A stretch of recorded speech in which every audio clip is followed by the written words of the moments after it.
Welcome to the Ultimate LinkedIn Lead Funnel webinar. We are so excited to be with you guys today. I did see some familiar names on the calendar invite. So if I already know you, I'm so happy to see you again. If you don't know me yet, my name is Jennifer Holloway. I am a real estate marketing and automation consultant and coach. I've been specializing in real estate marketing since 2012. I love the opportunity to share my expertise and help agents grow their business. For all my Compass agents on the call, we've got some additional offerings in the Compass marketplace. I'm going to pop that in the chat. I'm also going to, hence the reason for our call, pop in my LinkedIn profile on the chat. Please connect with me, message me there. If you have any questions, I can't wait to meet you. And so without further ado, it's my pleasure to introduce my friend Casey O'Toole. Casey and I met in an invite-only Zapier user group for real estate. My favorite thing about Casey is that he's really an innovator. Casey is constantly thinking, like, what can we do that's new? How can we innovate real estate business processes, lead generation processes to become more effective with our budget, with our time? How can we learn and grow and get better? Whenever there's a new app or tool on the market, I always know Casey is going to be like testing it to its limits. I feel like you told me, Casey, when ChatGPT kind of like exploded on the scenes, that you like felt like a kid at Christmas. You were like, what else can I do with this thing? If that tells you anything about Casey and how he used technology. I think that his outlook is, though, especially valuable in our current real estate market. And I'm really excited to learn from him alongside you guys today about something that he is really a subject matter expert in, something that I think is really kind of untapped in the realm of real estate lead generation, and that thing is LinkedIn. So I won't steal any more of Casey's LinkedIn thunder, but here he is. Without further ado, I'm going to pass it over to you, Casey. Thank you, Jennifer. Wow, that was very well done, as if you've done this before. Thanks for the intro. It's been phenomenal working with you on a lot of these things that we're going to be talking about today. But an innovator is something I haven't really heard to describe me before. I would call it more of like a survivor. I love learning, and I love learning like newer, kind of more creative kind of tricks that are kind of gray hat, but also very legal. And it's helped me in my career in general, but in particular, it's helped me within real estate. I am a real estate agent in Santa Barbara, California, and me and my brother are partners in our real estate group, the O'Toole Group. But then out of that real estate company, started to spin off a lot of the technologies that we were integrating to generate leads and to close deals for our own real estate practice. And that's kind of how my Link solution came about. Is I was just doing a lot of testing and retesting and experiments with Sean's account and Sean's business, and luckily he's been really cool with me. But it's the funniest thing because we are so different in so many different ways, but somehow our partnership works because he does all the hard work and I do all the smart work, where like I'll set up all the systems and automations and funnels, and then I send him all the leads and he just closes the deals. So it actually works out pretty well, and Dream team. it's been pretty fun.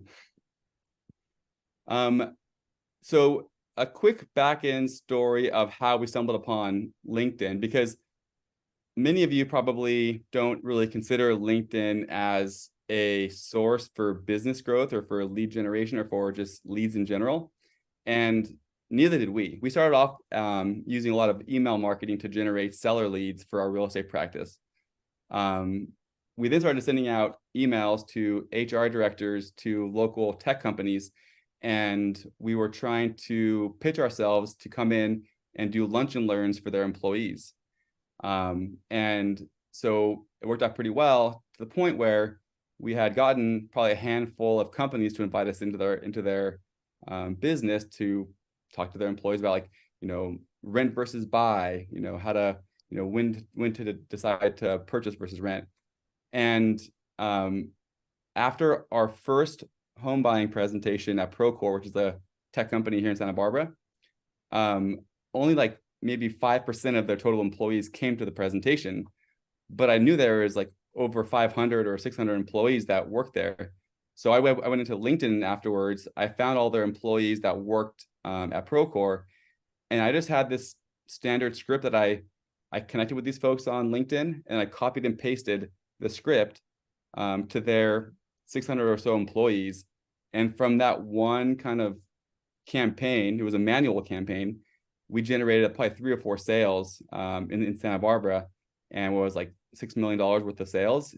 So it was a way that we kind of had this aha moment of like, wow, there is a lot more to do on LinkedIn other than just posting your resume and hoping people find you. It's a tool to be used like any other tool, but you got to know how to use it right. So yeah, LinkedIn is interesting. It is still very underrated and untapped. Everyone's continuing to look at Facebook for Facebook ads, but I think LinkedIn today is where Facebook was 7 or 8 years ago. Like, I think if you can tap into the LinkedIn network and use it as a tool to generate business, I think you're going to be ahead of the game.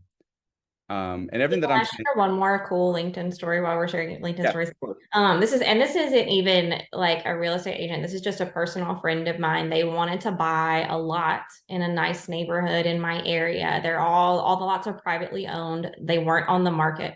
So they went, sourced the address, looked up the name of the person, found them on LinkedIn, and performed their own like direct, like you're saying, like a direct messaging campaign on LinkedIn, and bought a lot that way. So maybe for your buyer clients, that's an interesting idea too, but lots of power there.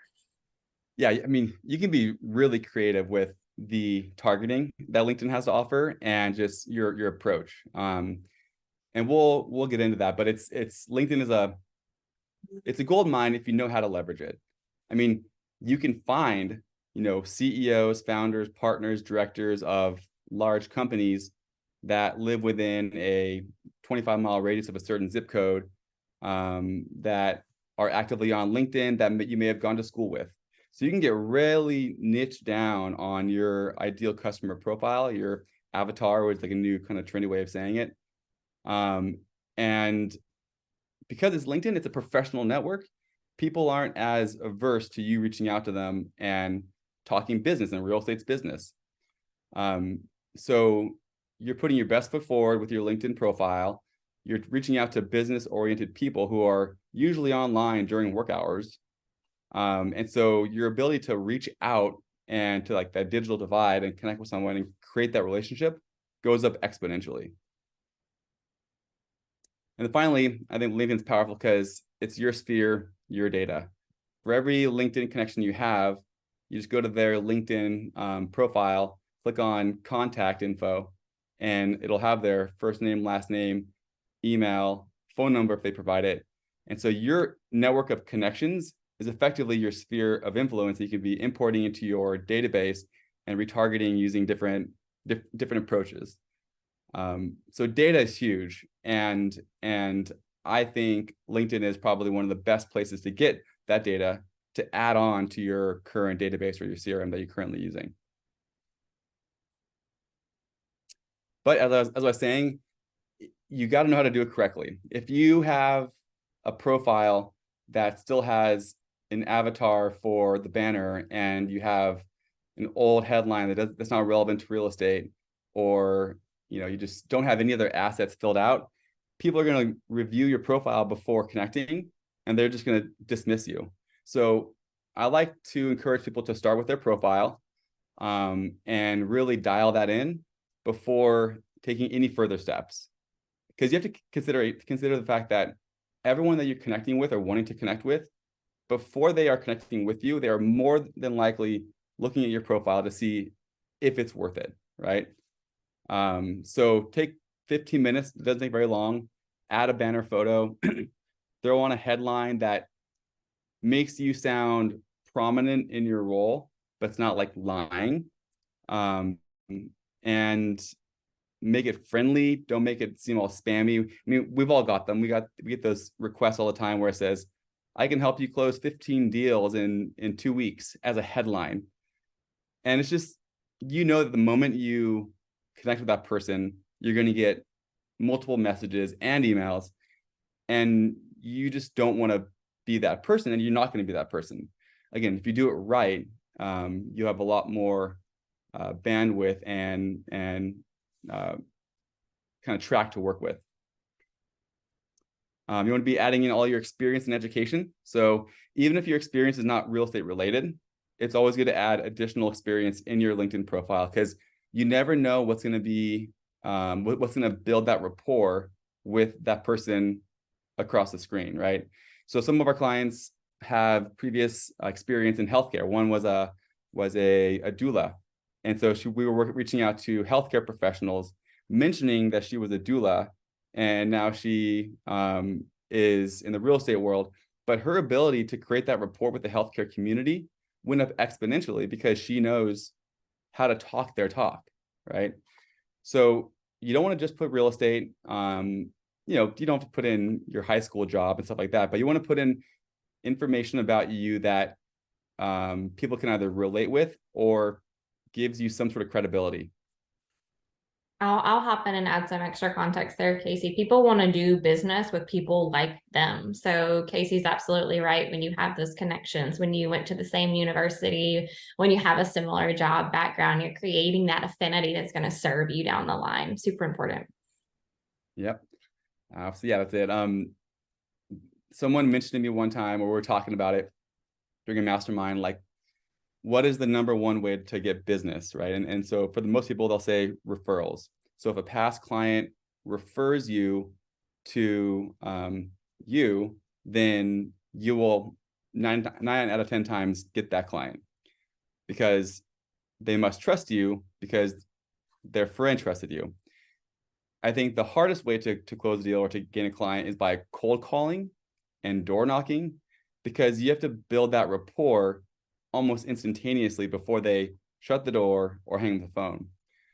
I think the LinkedIn approach of kind of creating that rapport and creating that trust is somewhere in the middle, because yeah, it's not a direct referral, but at the same time, they're doing their research. They're looking for someone who's in real estate, and they'll look at your shared connections, they'll look at your experience, and then they're choosing upon their own volition whether or not they want to work with you or not. So I think somewhere in the middle, and that's why the profile is super important. So I'll go through some of these. Maybe you can kind of talk a little bit about the organic stuff, Jennifer, but there's a lot of things you can do on LinkedIn in terms of content, but the trick is, in my opinion, is to be authentic, active, and authoritative. Authentic means don't just repost blog articles that you got from Keeping Current Matters. Make it organic from your perspective and about you or your real estate practice or local. Be active, engage with other people, and that will encourage them to engage back with you. I don't know what their algorithm is exactly, but when I see clients engaging with the platform of LinkedIn, I see their posts getting a lot more activity as well. And then authoritative. You want to be presenting yourself as the subject matter expert. Don't be posting things about cat videos and anything that's more social. So make sure that you present yourself as a subject matter expert and authoritative figure, and that will go a long ways. Okay, I'll hop in here. Is it okay for me to hop in here now, Casey? Okay. So I do a lot of content creating in my day job. So I'm gonna hop in here and add a little bit of extra context.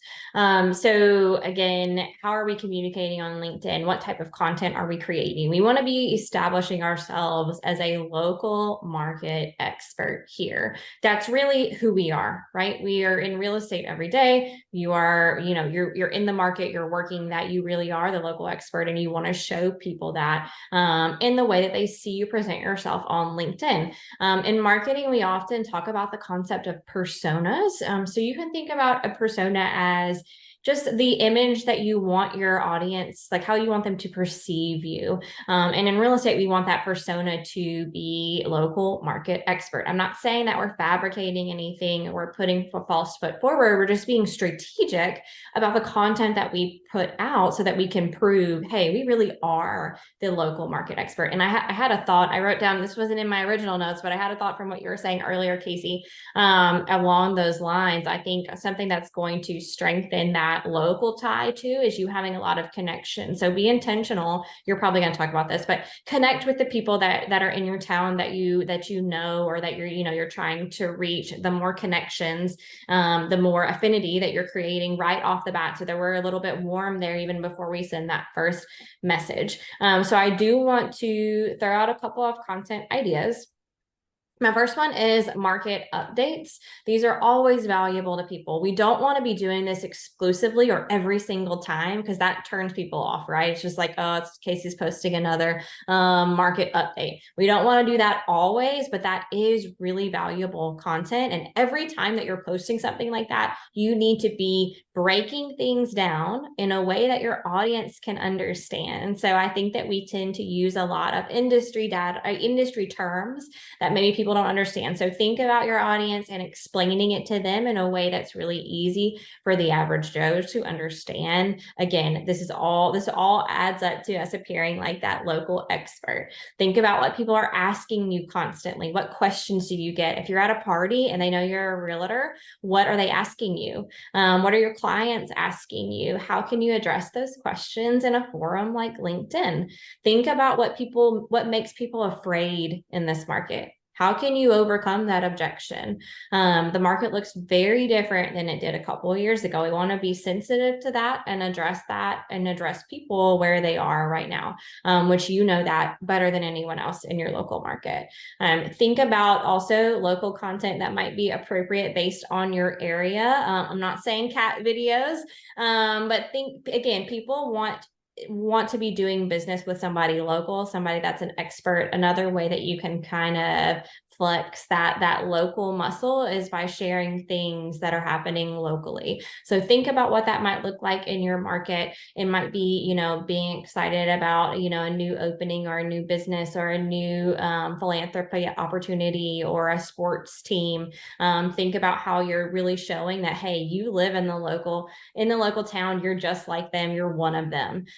So again, you want to be creating content that people are going to engage with. So to Casey's point, you want them to comment and react, and you want to be responding to those comments, and you want to interact with them there.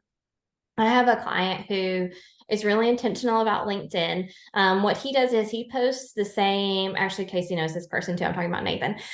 He posts consistently. That he just decided a couple years ago, hey, I'm going to start, being really, really intentional about my LinkedIn presence. It served his business well. He posts every Tuesday. He has kind of a name for his post. He calls it Tip Tuesday.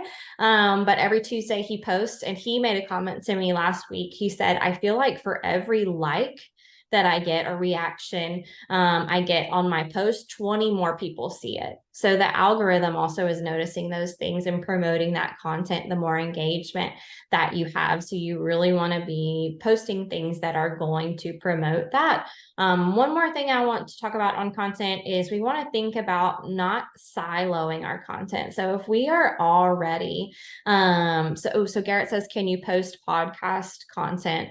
So I would say, Garrett, in my opinion, if it's your podcast, totally. I would think about how did that actually, Garrett, your comment goes well with what I'm saying. We don't want to silo our content. If you're making content for a post on LinkedIn, you can put that on your podcast. You can put that in your email. You can put that in your other social media channels. Or if podcasting is maybe where that foundation you're starting from, think about how you can repackage that content and put the same stuff on LinkedIn.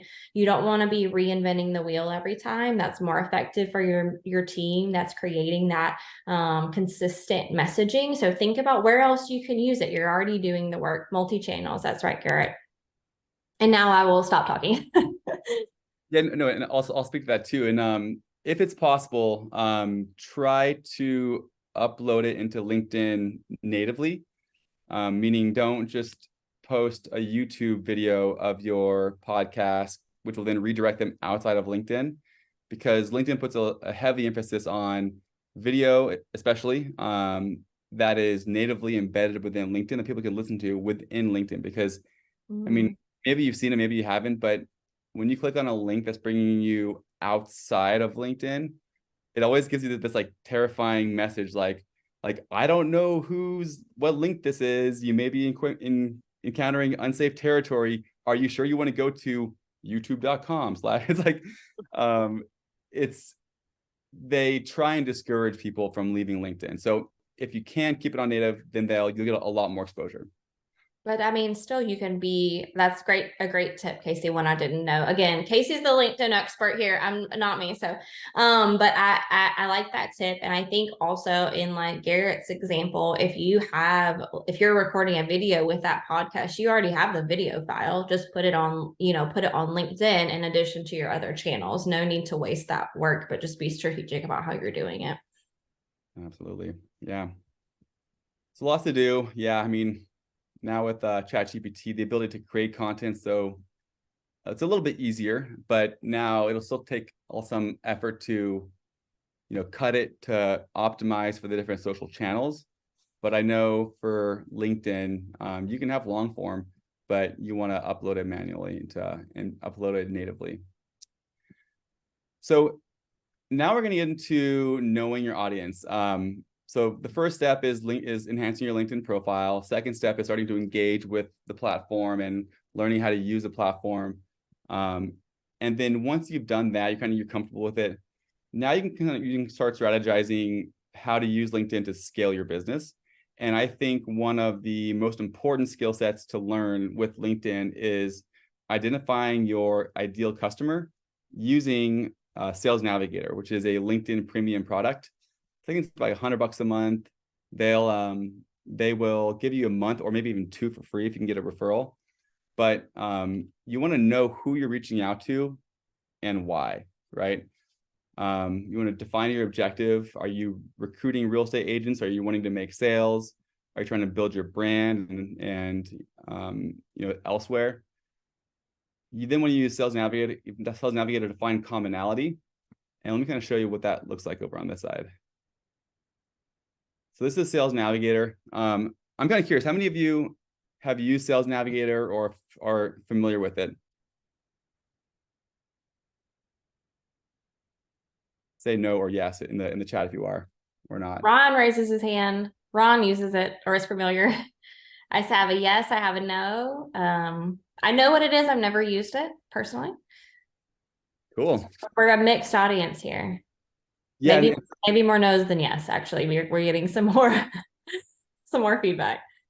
Most people are no. I mean, I'll be honest. So whenever we talk to clients, most people are like, "Oh, I've never even known that is a premium product." Like I've done some LinkedIn learning, and they gave me a free trial. But Sales Navigator is the one you want to be using to dial in your audience and really niche down. So here's just an example of what you can do, because especially since Facebook is they've been a lot more restricted with their filtering. LinkedIn you can be a lot more creative with and get, in my opinion, a better targeted audience. So like I said, I'm a realtor in Santa Barbara.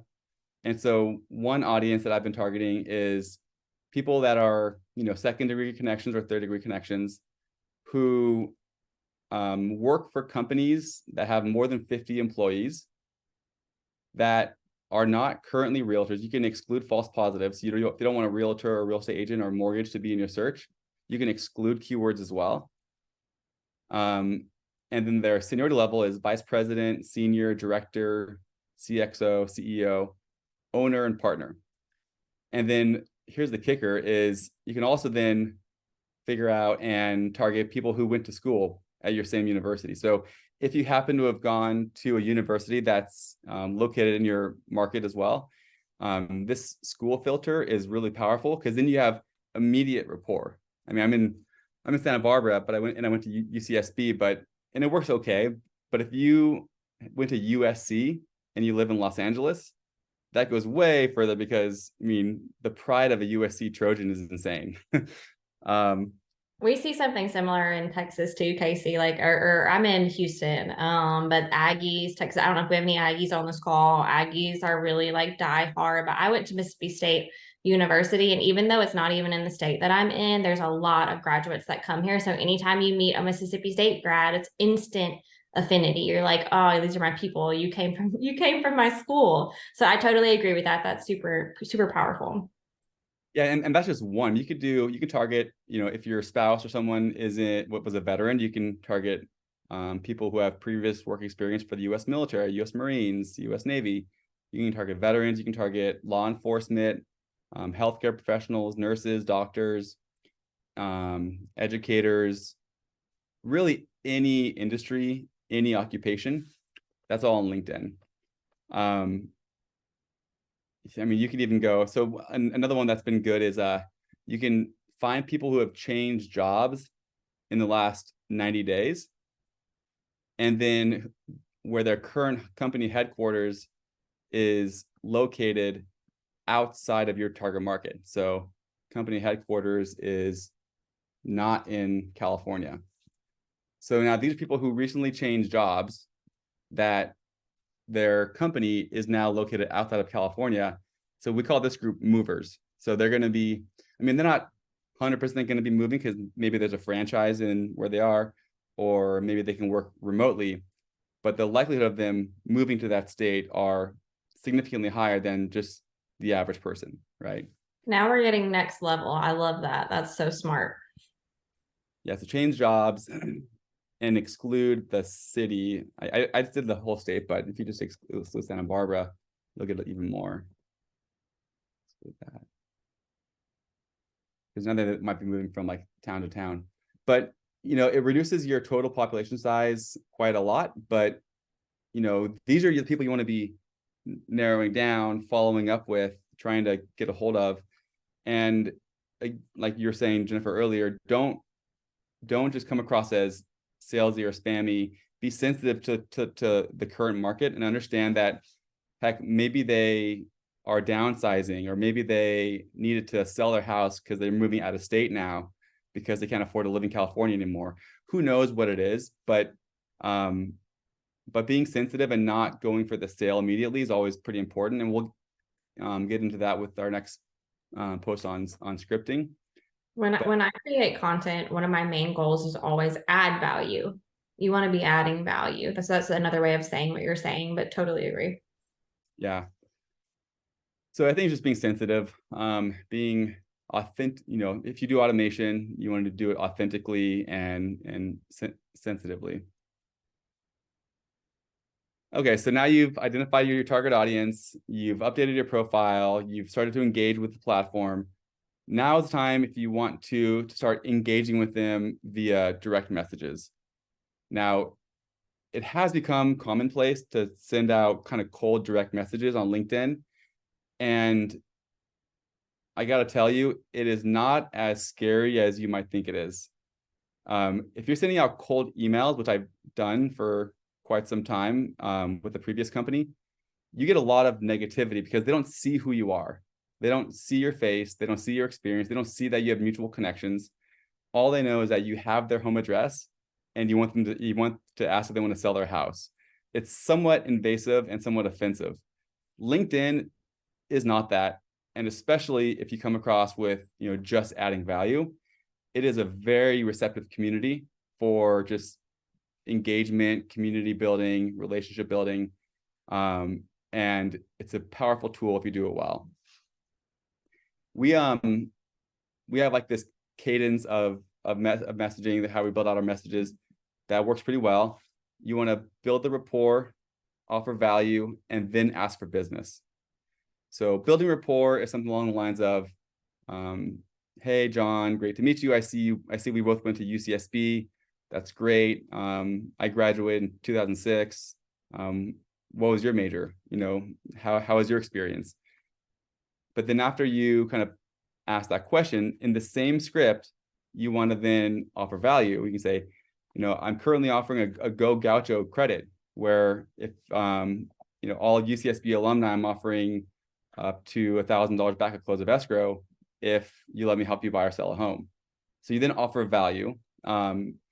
Or the other option of offering value is, I came across this great dynamic real estate market report. Can I send you a copy? Something that's of value that that you think that they would like or appreciate, that would separate you from the average person.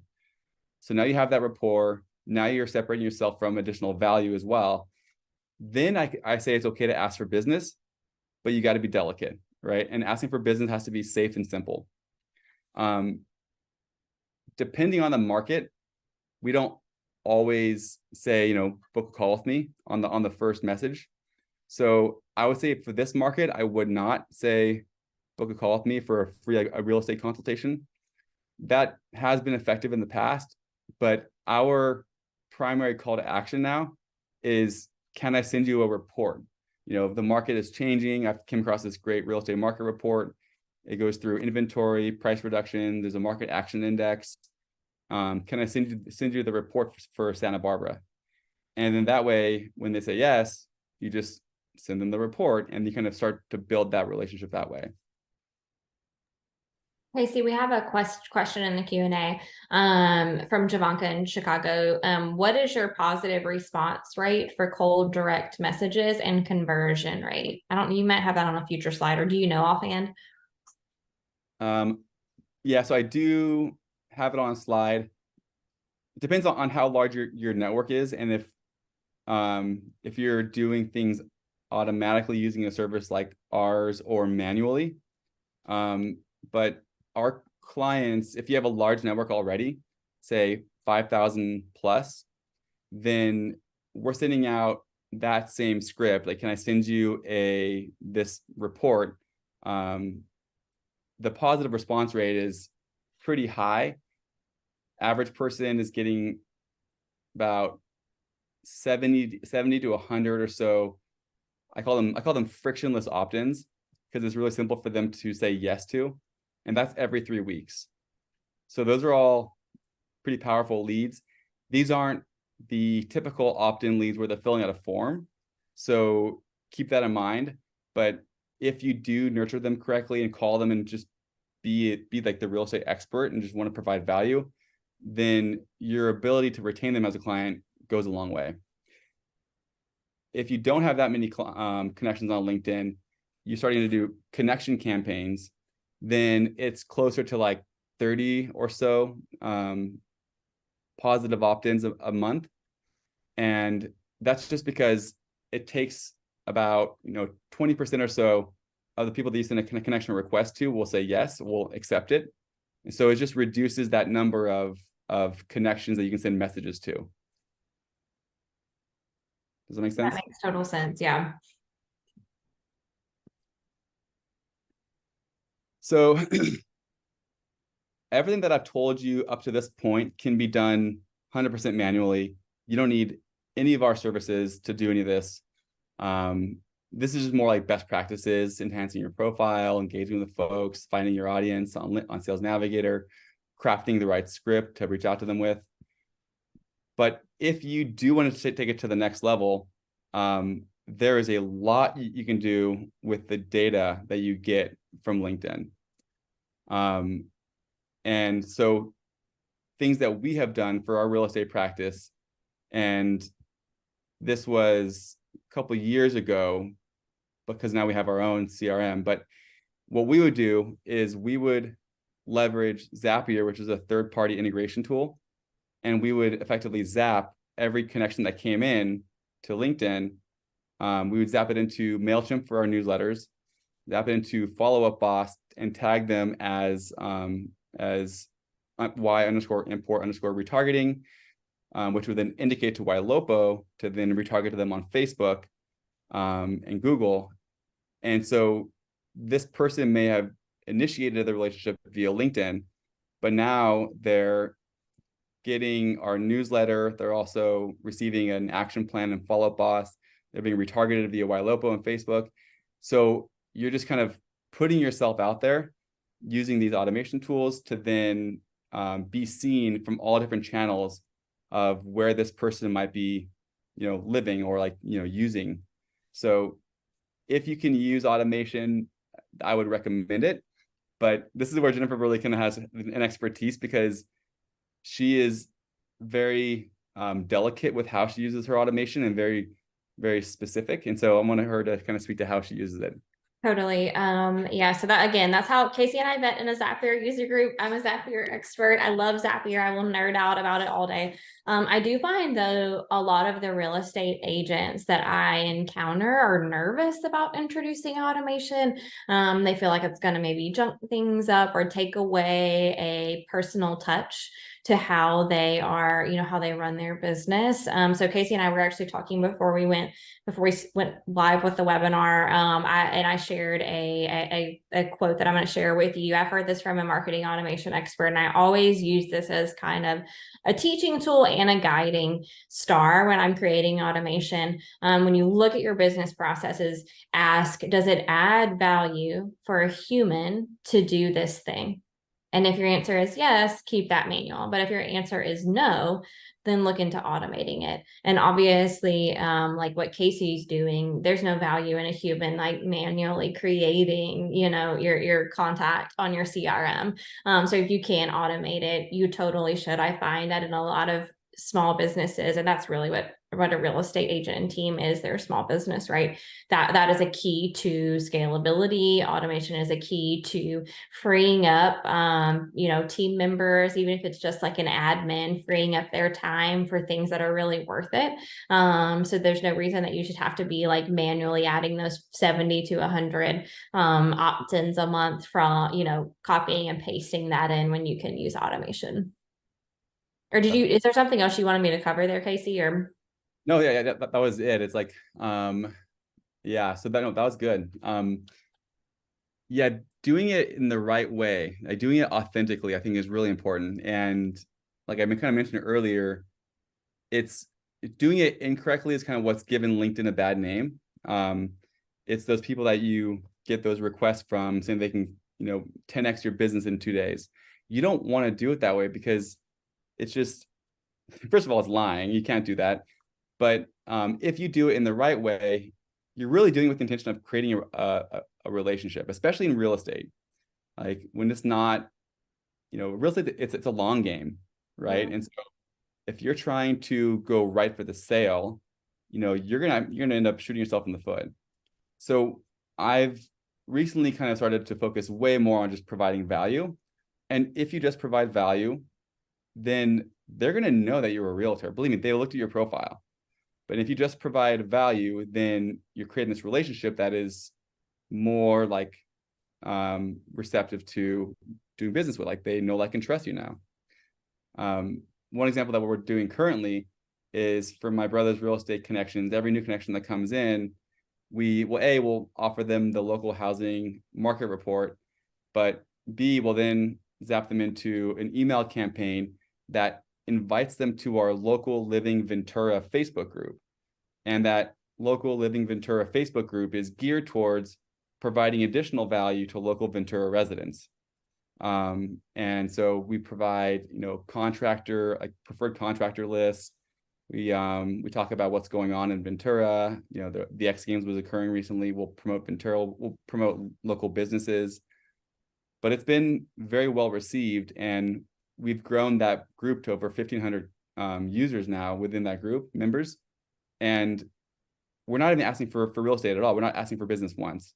Now, we may at some point, but right now we're just building the group and trying to offer value. Well, that's going a long way into building that persona of local experts. You know the best contractors, you live here. This is what you do for a living. You're an expert. Yep.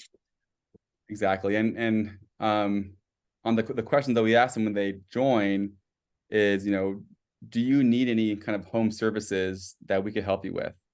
And so they're getting value almost immediately from the group. If they say, oh, I need a painter or I need a plumber, then we have that list ready to go.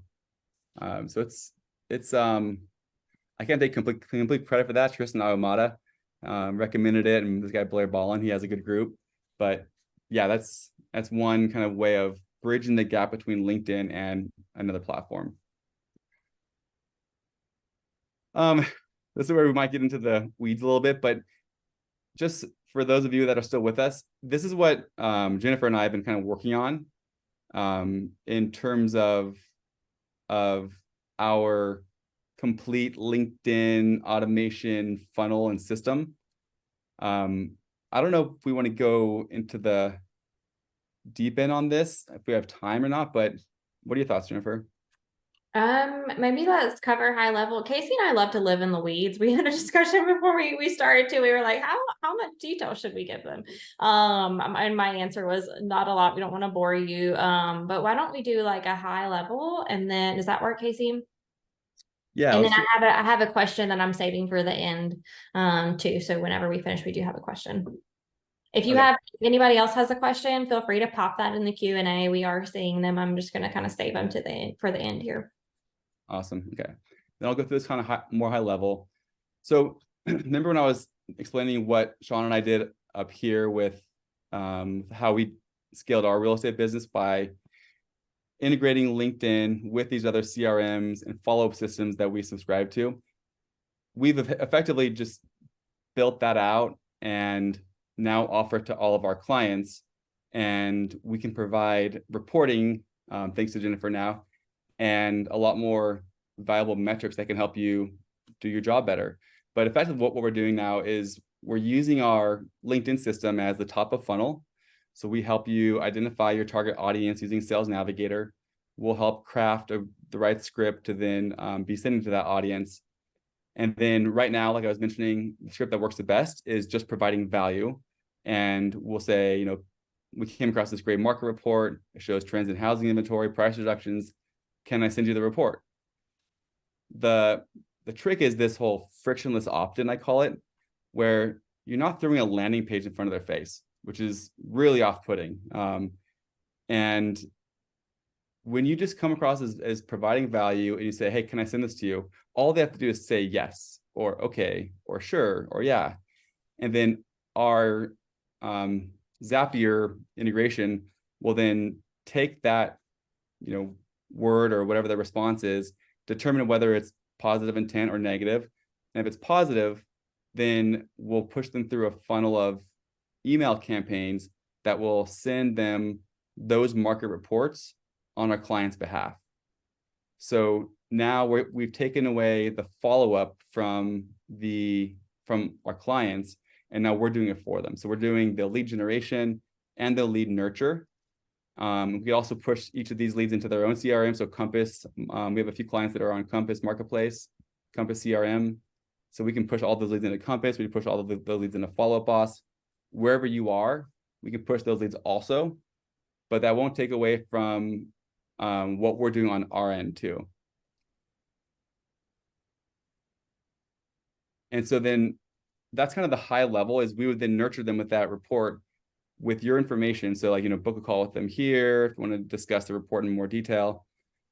But if you don't have the time to be checking in on those leads or calling them, then we have an in-house virtual assistant that can also help you out as well. These are just an example of the Zaps that we've created that you can choose from. These are the results that I've shown you. And that's kind of the big done-for-you system in a nutshell. I don't want to miss the testimonials though. So like, don't miss, yeah, there we go. The next slide. Casey has a lot of really happy customers. So I don't want to miss this. I mean, I probably should have built out more of a comprehensive testimonial page, but I mean, if you want to learn more about, you know, how reputable we are, I would say go on to Lab Code Agents or go on to Follow Up Boss or Compass and ask about us. Chances are someone has been a client of ours and they can recommend us or not. But we worked with Tristan Almada, Barry Jenkins, big teams. And if you use the system correctly and if you value the leads that you're getting from the system, you can close a lot of business from the LinkedIn side of things. And if anyone's interested, we did create a LinkedIn success playbook. And this is the link to that if you want to scan that.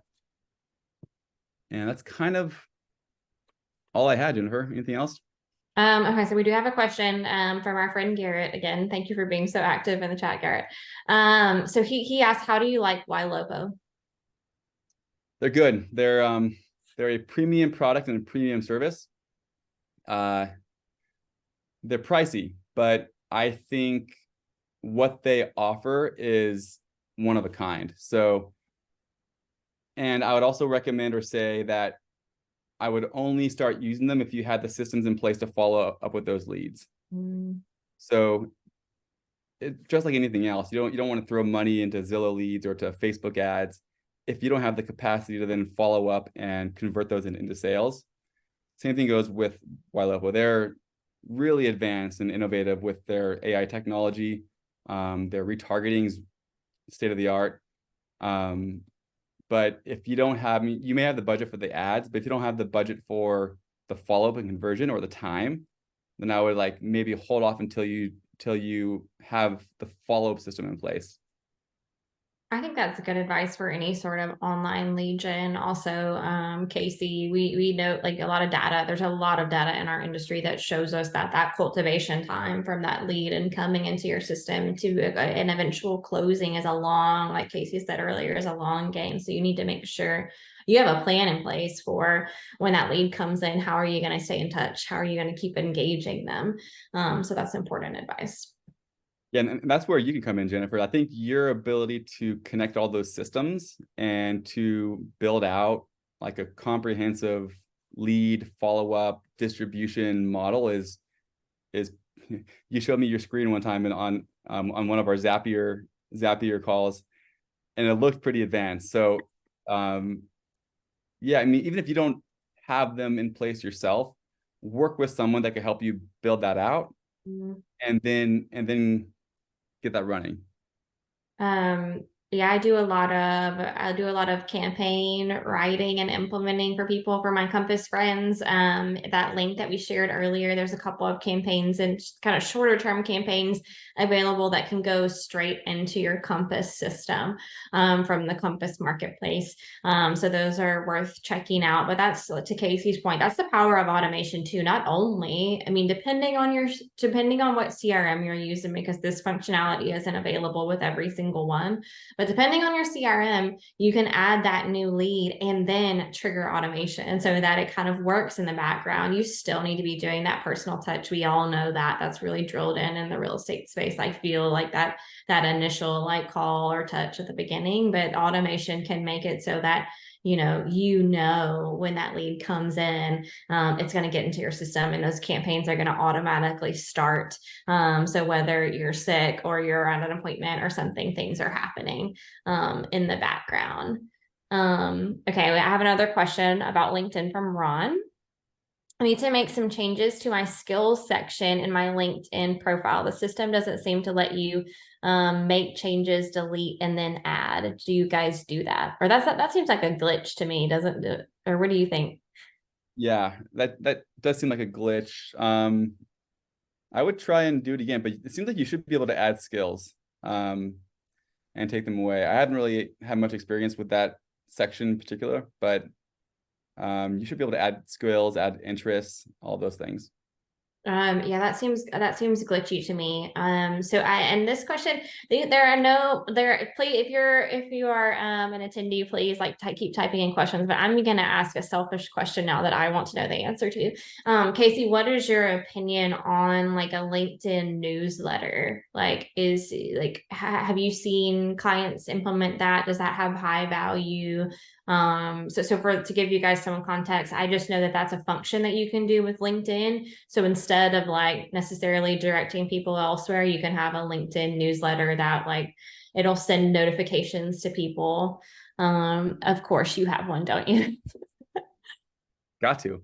I mean, it's not even so I would say do it. Again, LinkedIn wants you to utilize as many assets as you can on their platform and only on their platform.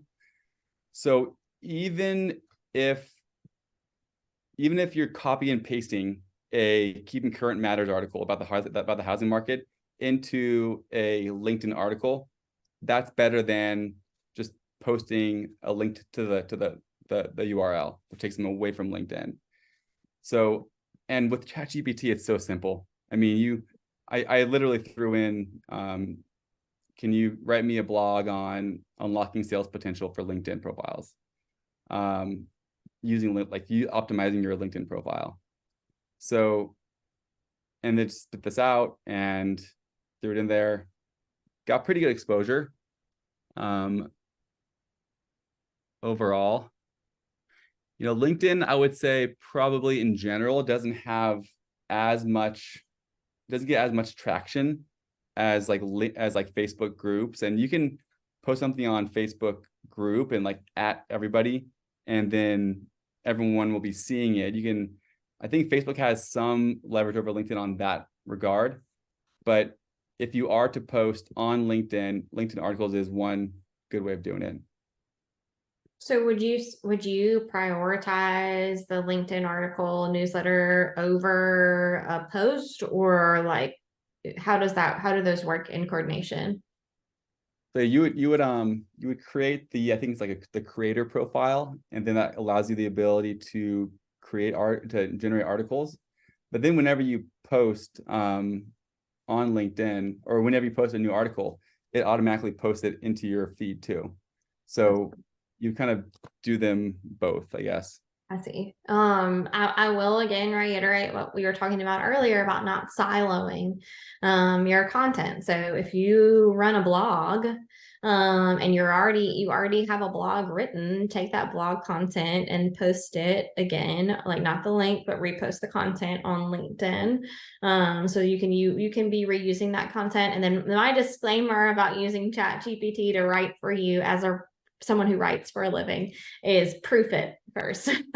Give it a proof, make sure everything looks correct, make sure everything sounds like your voice. I know a lot of writers, me included, that use ChatGPT as a great blank page tool. So if you're faced with blank page syndrome and you don't know what to write and you're kind of at a loss, we use it as a starting point. But okay, what other questions do we have, you guys? Or what other last minute tips, Casey, do you have? LinkedIn events. If you haven't used LinkedIn events, this is probably next level after you've grown your network. But I think this is a huge opportunity for people to create a lot of engagement. And it's kind of overlooked. You can create a Facebook event within a group, but you don't get a lot of attendees joining. And then also you can't really gather that data to then retarget to that audience elsewhere. LinkedIn events different. LinkedIn event, so long as the event is created by a business page. So in this case, I created a LinkedIn event for this very event. It was created by a MyLink solution. Then you could require a LinkedIn registration page, which would capture their information, which you can then push them through other kind of channels, or you can even zap them into a Zoom if it's a Zoom webinar. Lots of things you can do, but LinkedIn Advanced is something that you should look into. You can invite 1,000 people a week. So if you have an event that's a month out, you can invite 1,000 people that are within your network each week. And so,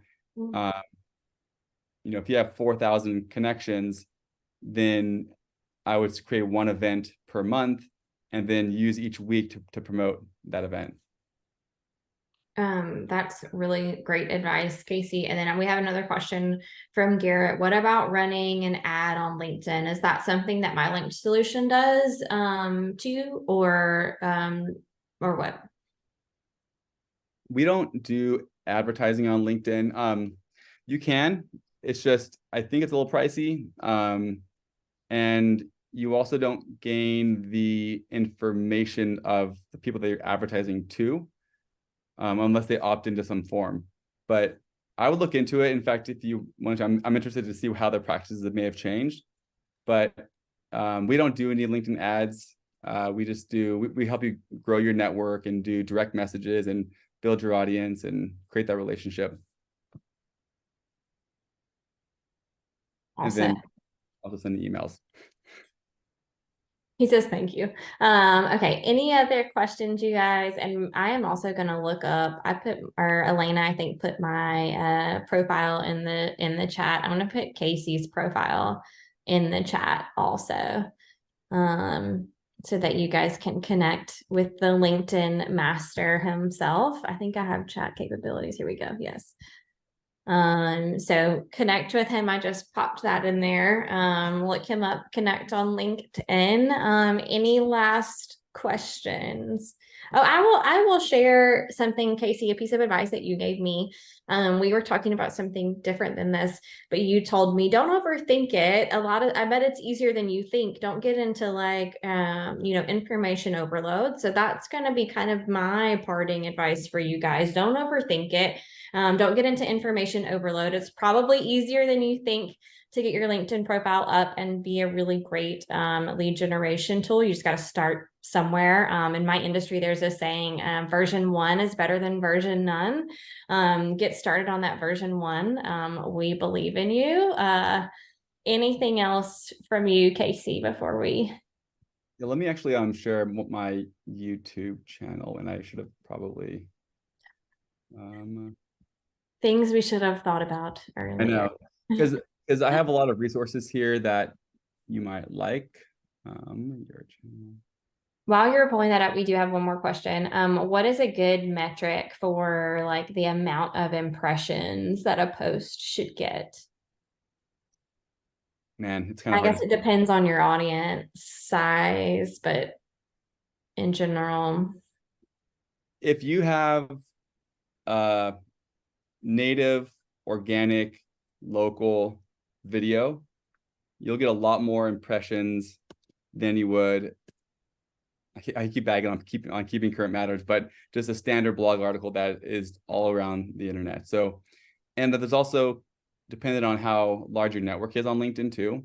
So if you have only 500 connections, the chances for it to kind of like go viral or get exposure is significantly reduced. So it's kind of hard to say. It's dependent on a few things, but if you do post, you want to kind of hit those 3 or 4 components, and then that would maximize the opportunity to get more exposure for each of your posts.